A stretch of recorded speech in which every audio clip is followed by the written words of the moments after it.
Just showing you guys the inside of my car. I have the $39.99 interior seat covers. It's comes with the set. I need to fix all that, which I will shortly.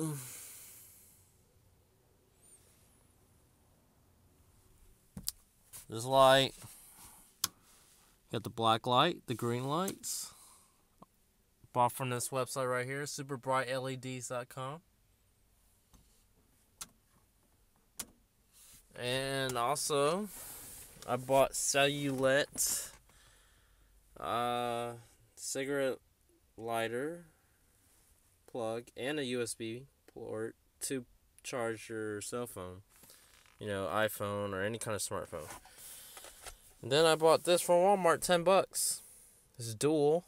Also has a USB to charge your device. So you can plug, 2 radar detectors. 1, 2. And so that's it.